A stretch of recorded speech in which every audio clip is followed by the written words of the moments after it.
Nahmaduhu wa nusalli wa nusallimu ala rasulil karim, amma ba'du. Mengapa terjadi perang di Ponorogo? Saudara-saudara sekalian, kehidupan kalangan istana di Yogyakarta waktu itu sudah jauh menyimpang dari ajaran Islam.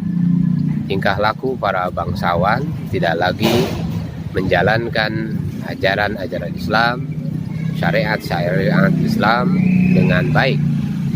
Selain para bangsawan menggemari kehidupan mewah dengan menindas rakyat, dalam bidang pernikahan pun terjadi penyelewengan dari ajaran syariat Islam. Pernikahan dapat dilaksanakan dengan jumlah tanpa batas. Proses pernikahan ini berlangsung terus hingga memasuki zaman R.A. Kartini, Raden Ajeng Kartini.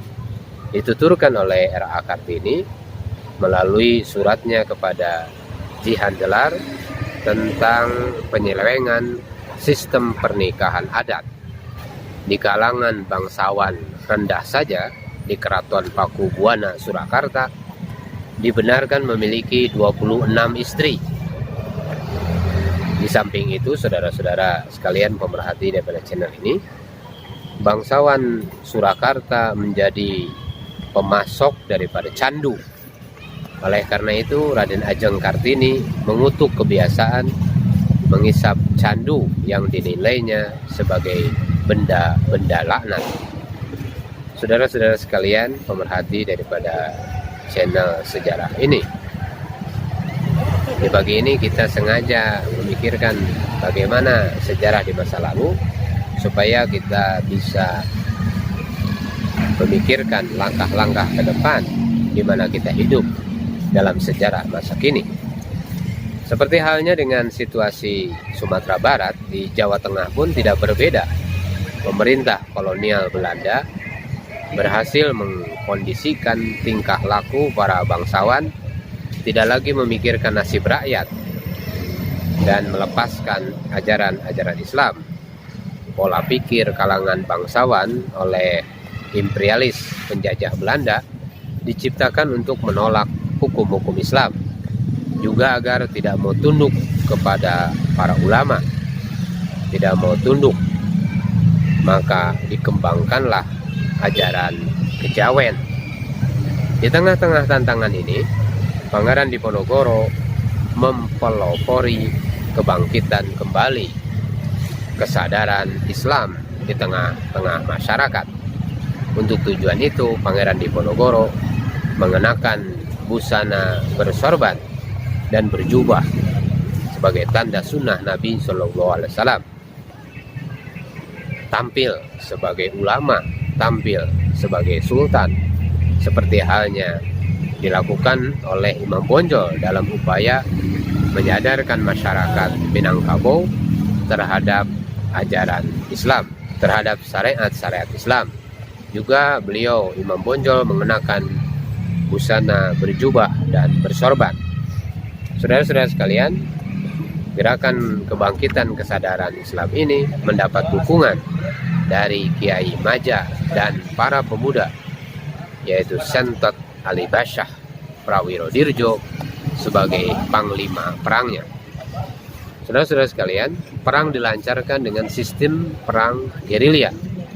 Beberapa bangsawan ikut serta di dalam perang itu, bergabung dengan Pangeran Diponegoro.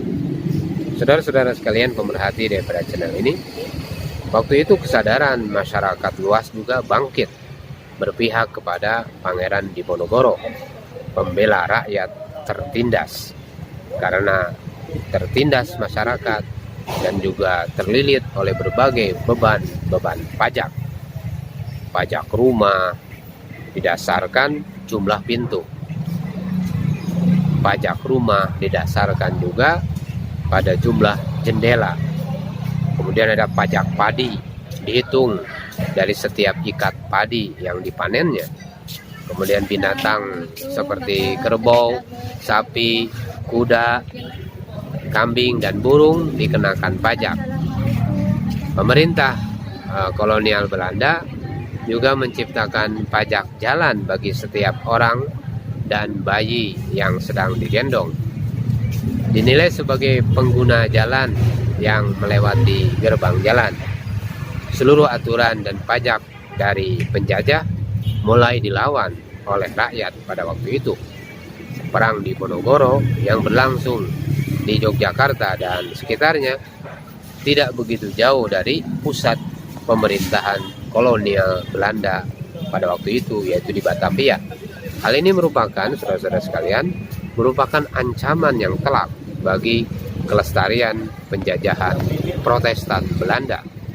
Oleh karena itu, pemerintah kolonial Belanda berusaha bagaimana? Berusaha dengan sepenuh kekuatannya untuk menghentikan perang Diponegoro, untuk menghentikan perlawanan rakyat yang dipimpin oleh Pangeran Diponegoro yang bertujuan membangkitkan kembali tegaknya hukum-hukum dan syariat Islam di Pulau Jawa. Jadi ini perang yang dipimpin oleh Pangeran Diponegoro sendiri. Saudara-saudara sekalian, perang ini terjadi di tengah rakyat yang telah dilumpuhkan posisi ekonominya. Rakyat yang telah dieksploitasi dan telah dilumpuhkan posisi ekonominya dan sedang berjangkit penyakit epidemi dan kelaparan yang demikian dahsyat pada waktu itu. Tidak mungkin dapat dijadikan basis suplai yang efektif. Pelabuhan niaga dikuasai oleh Belanda dan Cina. Saudara-saudara sekalian, pemerhati daripada channel sejarah ini, lumpuhnya ekonomi perniagaan menjadi sebab tiadanya dana perang yang sangat dibutuhkan, waktu itu. Di samping itu, suatu perlawanan bersenjata memerlukan kemampuan pengorganisasian massa. Dari pihak Pangeran Diponegoro memang memiliki kemampuan mengerahkan massa.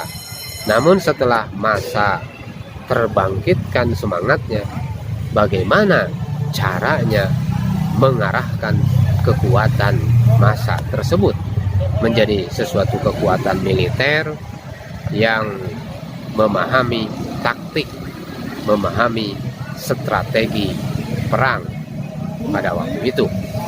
Saudara-saudara sekalian, pemerhati daripada channel sejarah ini, ketika pengorganisasian mengubah kekuatan massa, atau disebut dalam bahasa ilmiah people power, berhasil menjadi kekuatan revolusi secara militer, Pangeran Diponegoro dihadapkan pada problem lawannya, bukan hanya Belanda yang berkulit putih semata, melainkan Laskar Susuhunan, Surakarta, dan Madura menjadi lawan terdepan. Saudara-saudara sekalian, semula perang direncanakan sebagai pengejauhan gerakan anti penjajah Protestan Belanda. Akhirnya berubah menjadi kancah perang saudara sesama Muslim.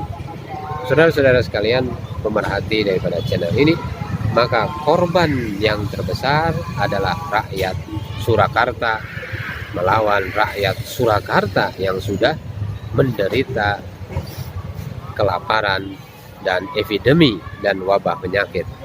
Bertambah penderitaannya, yaitu dengan berperang dengan bencana perang saudara. Hal inilah, saudara-saudara sekalian, yang menjadi sebab utama perang Diponegoro berlangsung pendek, yaitu dari tahun 1825 sampai 1830 Masehi. Apalagi tidak didukung dengan dana perang yang memadai. Saudara-saudara sekalian, pemerhati daripada channel ini, sebenarnya Pangeran Diponegoro mendapatkan dukungan menurut Peter Carey, yaitu dukungannya apa? 108 kiai, 31 haji, 16 syekh, 12 pegawai penghulu Yogyakarta, dan 4 kiai guru tasawuf. Angka ini menjadi pertanda betapa besar dan luasnya pengaruh Pangeran Diponegoro. Namun imperialis Protestan Belanda membangkitkan kembali gerakan anti ulama. Jadi ini sejarah menunjukkan demikian, dibangkitkanlah oleh imperialis Protestan Belanda ini, yaitu gerakan anti ulama dari Kasunanan Surakarta. Saudara-saudara sekalian, tidakkah Susuhunan Amangkurat I dalam kerjasamanya dengan VOC melancarkan pembunuhan massal ulama, antara 5.000 hingga 6.000 ulama. Latar belakang sejarah ini, Kasunanan Surakarta mengulang kembali kerjasama. Jadi di masa-masa yang dulu sampai sekarang, sampai masa yang akan datang, ini terjadi orang-orang pengkhianat yang membelot atau mereka yang berkhianat kepada bangsa sendiri demi kepentingan asing. Saudara-saudara sekalian, dalam perang Diponegoro berpihak kembali kepada imperialis Protestan Belanda, jadi orang-orang yang telah disebutkan tadi. Nah, di bawah kondisi perang anti imperialisme Protestan Belanda berubah menjadi perang saudara. Ini sangat menyulitkan Pangeran Diponegoro. Saudara-saudara sekalian, data sejarah ini membenarkan teori W.F. Wertheim bahwa keberhasilan kerajaan Protestan Belanda menaklukkan Islam adalah karena menggunakan tenaga bangsawan. Ya, keberhasilannya menaklukkan Islam ini karena menggunakan tenaga bangsawan pribumi yang bersedia kerjasama. Nah, tanpa bantuan bangsawan pribumi, tidak mungkin pemerintah kolonial Belanda dapat melemahkan perlawanan ulama dan santri yang mendapat dukungan rakyat. Saudara-saudara sekalian, ternyata di zamannya dulu pun demikian. Jadi imperialis itu bisa berkuasa sampai bertahun-tahun, sampai ratusan tahun, ini karena ada orang-orang yang munafik, yang berkhianat. Saudara-saudara sekalian, tambahan lagi, perang cepat berakhir akibat ajakan perundingan dari pihak imperialis Protestan Belanda, yaitu Jenderal de Kock, berubah menjadi perangkap penangkapan Pangeran Diponegoro, yaitu tahun 830 tanggal 28 Maret. Pada awalnya beliau dibuang ke Manado. Saudara-saudara sekalian, seperti juga Pakubuwono ke-6 dalam perang Diponegoro ini seperti memihak kepada penjajah kolonial Belanda. Namun sebenarnya Pakubuwono yang ke-6 ini memainkan sikap ganda. Di satu pihak seperti membantu Belanda, di lain pihak Pakubuwono ke-6 memberikan bantuan dana yang besar kepada Pangeran Diponegoro. Ini permainan politik ini diketahui akhirnya oleh pemerintah kolonial Belanda. Setelah perang selesai, maka Pakubuwana yang ke-6 ditangkap dan dibuang ke Ambon. Nah, jadi dalam kondisi politik dan sejarah seperti ini, saudara-saudara, ada orang-orang tertentu yang memainkan peran politik yang demikian. Jadi dia seperti kerjasama dengan rejim yang ada, tapi pada waktu yang sama dia menggigit dan berpihak kepada orang-orang yang pribumi tanpa diketahui, tapi akhirnya diketahui juga, sehingga akhirnya Pakubuwana yang ke-6 dibuang. Saudara-saudara sekalian, kembali kepada Pangeran Diponegoro. Pertama dia dibuang ke Manado, kemudian dipindahkan ke Makassar. Nah, sebelumnya terlebih dahulu Kiai Maja ini ditangkap dan dibuang ke Sulawesi Utara. Kemudian Sentot Ali Basyah Prawirodirjo ke Bengkulu. Saat di dalam pembuangannya, Sentot Ali Basyah Prawirodirjo berpihak kepada Tuanku Imam Bonjol di dalam perang Paderi yang kedua, yaitu tahun 1830 sampai 1837 Masehi. Saudara-saudara sekalian, pemerhati daripada channel ini, dampak penangkapan dan pembuangan para pejuang Islam dengan sistem silang wilayah pembuangan, maka pimpinan perlawanan bersenjata dari Pulau Jawa dibuang ke luar Jawa. Sebaliknya, dari luar Pulau Jawa dibuangnya kemana? Ke pulau lain. di luar Pulau Jawa. Nah, maka melahirkan komunitas baru berasal dari keturunan keluarga Muslim. Saudara-saudara sekalian, ini keturunannya di tempat-tempat yang dia datangi malah menjadi para pejuang Islam yang tidak lagi berbahasa ibu asalnya. Misalnya Pangeran Diponegoro dari Jawa Tengah dibuang keluar Pulau Jawa, yaitu ke Manado, kemudian dipindahkan ke Makassar. Nah, Imam Bonjol itu dari Sumatera, ya, dari Sumatera Barat dibuang ke Minahasa. Nah, untuk Imam Bonjol tidak hanya dibuang ke Sulawesi Utara karena terpisah secara geografi jauh dari Sumatera Barat, saudara-saudara sekalian, namun juga tempat pembuangannya ini, saudara-saudara, yang mesti kita perhatikan, tempat pembuangannya berada di tengah-tengah mayoritas masyarakat Nasrani. Saudara-saudara sekalian, dengan cara ini diharapkan hilanglah pengaruh dari tuanku Imam Bonjol. Saudara-saudara sekalian, pemerhati daripada channel sejarah ini, mungkinkah penjajah menurut teori Karl von Clausewitz dalam Onward dengan kekuatan militernya dapat memadamkan enemy's will, yaitu kemauan lawannya?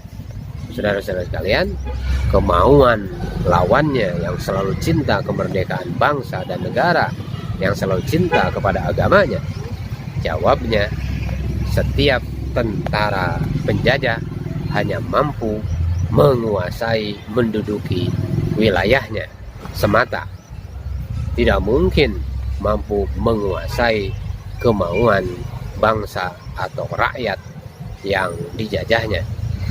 Ini berlaku juga di zaman sekarang ini, saudara-saudara sekalian. Kita lihat bagaimana pendudukan Amerika di Afghanistan dan juga pendudukan Amerika di Irak dan sebagainya. Pemimpin, sultan dan raja dapat ditaklukkan di meja perundingan. Tidak demikian halnya dengan kemauan rakyat. Sebaliknya, Pangeran Hidayatullah dari Kesultanan Banjarmasin itu dibuangnya ke Cianjur, Jawa Barat. Demikian pula Cut Nyadin dari Kesultanan Aceh itu dibuang ke Sumedang, Jawa Barat. Saudara-saudara sekalian, terjadi juga pembuangan di luar Nusantara Indonesia, seperti Syekh Yusuf dari Makassar itu dibuang ke Tanjung Pengharapan, Afrika Selatan. Jadi kalau kita pergi ke Cape Town atau ke daerah-daerah di Afrika Selatan, di bagian dekat Cape Town dan sekitarnya, ini mereka mengetahui bahwa yang menyebarkan agama Islam di Afrika Selatan Syekh Yusuf. Dengan cara ini imperialis Protestan Belanda mencoba memadamkan cahaya Islam dengan menjauhkan para pejuang dengan masyarakat basis suplainya. Ternyata sejarah mencatat tindakan pembuangan berdampak malah kepada penyebaran Islam ke wilayah pembuangan.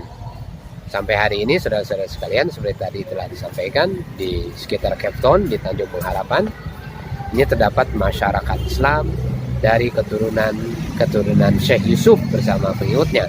Jadi kalau di sekitar Johannesburg itu mereka Islam tersebar di sana dari orang-orang Gujarat, dan banyak keturunan-keturunan Gujarat sampai sekarang. Tetapi kalau di daerah sekitar Cape Town, Afrika Selatan bagian itu, maka banyak orang-orang yang keturunan keluarga pejuang Islam. Ada juga yang dibuang ke Sri Lanka dan Suriname. Saudara-saudara sekalian pemerhati daripada channel ini, data sejarah ini di Nusantara Indonesia menjadikan kedua aliran Ahlus Sunnah wal Jamaah dan Wahabi bersatu, memiliki common enemy dan juga common interest, musuh bersama dan kepentingan bersama, yaitu melawan imperialis Protestan Belanda. Saudara-saudara sekalian pemerhati daripada channel ini, sempitas sepertinya perlawanan bersenjata di Pulau Jawa berakhir. Ternyata di Banten timbul perlawanan bersenjata melanjutkan perang Diponegoro. Jadi di Banten ini ternyata ada kelanjutan daripada perang Diponegoro dipimpin oleh Sultan Muhammad Sapiuddin. Saudara-saudara sekalian, secara geografis letak Banten sangat dekat dengan Batavia. Seandainya dibandingkan dengan jarak Surakarta dengan Batavia, dapat dipahami juga invasi militer ke Banten lebih diutamakan daripada ke Sumatera Barat. Saudara-saudara sekalian, imperialis Protestan Belanda yang memiliki organisasi keserdaduan, yang memiliki organisasi militer yang dilatih untuk melancarkan perang, maka dengan mudah mematahkan gerakan perlawanan bersenjata rakyat Banten pada waktu itu yang tidak terorganisir, yang tidak terorganisasi secara organisasi militer. Sultan Muhammad Sapiuddin ditangkap dan akhirnya dibuang ke Surabaya. Tidaklah berarti imperialis Protestan Belanda berhasil menguasai kemauan rakyat Banten. Saudara-saudara sekalian, penangkapan, pembuangan, dan juga pembungkaman, bahkan pembunuhan ini terjadi pada orang-orang yang melawan imperialis penjajah di masa-masa yang lalu, dan sekarang, dan mungkin sampai keadaan di masa yang datang. Terbukti nantinya 50 tahun ke depan meletus kembali perang perlawanan bersenjata dipimpin Haji Wasjid 1888 Masehi di tengah berlangsungnya tanam paksa, yaitu 1830 sampai 1919 Masehi. Saudara-saudara sekalian, memasuki puluhan ketiga abad ke-20 masih terjadi perlawanan bersenjata yang dipimpin oleh Kiai Haji Nawawi dari Banten, yaitu tahun 1927 Masehi. Oleh pemerintah kolonial Belanda, perlawanan bersenjata atau protes sosial 1927 Masehi disebut sebagai pemberontakan komunis. Wilayah dakwah ulama manapun dapat saja dikuasai oleh penjajah Protestan Belanda. Namun menurut teori Karl Clausewitz dalam On War, yaitu tentang perang, tidak mungkin dengan kekuatan senjata apapun yang dimiliki oleh penjajah dapat menguasai the strength of his will, yaitu tidak dapat menguasai kekuatan kemauan lawannya. Benarlah saudara-saudara sekalian pernyataan Thomas Stanford Raffles dalam History of Java bahwa ulama dan santri walaupun merupakan kelompok minoritas hanya 1/19 dari populasi dari Pulau Jawa, jika bekerja sama dengan para sultan, jika bekerja sama dengan pemegang kekuasaan politik Islam, menjadikan kaki-kaki penjajah Barat tidak dapat berdiri dengan tegak. Saudara-saudara sekalian yang dimuliakan Allah Subhanahu wa Ta'ala, maka ini penting kita jadi pelajaran. Penjajah Barat tidak dapat tegak berdiri dengan aman dengan kerjasama, dengan persatuan dari orang-orang kaum muslimin, para ulama yang mengabdikan dirinya seluruh hidupnya, inna sholati wa nusuki wa mahyaya wa mamati lillahi rabbil alamin. Mudah-mudahan apa yang saya sampaikan dari sejarah ini menjadi perenungan tersendiri bagi saudara-saudara sekalian apa yang kita kerjakan di hari ini, sebab sejarah senantiasa berulang dan ini jadi pelajaran bagi kita kemana kita memihak, kemana kita bergerak, dan kemana kita buat amal sehingga Allah Subhanahu wa Ta'ala ridho kepada kita dan memberikan pertolongan kepada kita. Kita tutup bersama dengan doa kifarat majelis. Subhanallah wa bihamdihi, subhanakallahumma wa bihamdika, asyhadu an la ilaha illa anta, astaghfiruka wa atubu ilaik.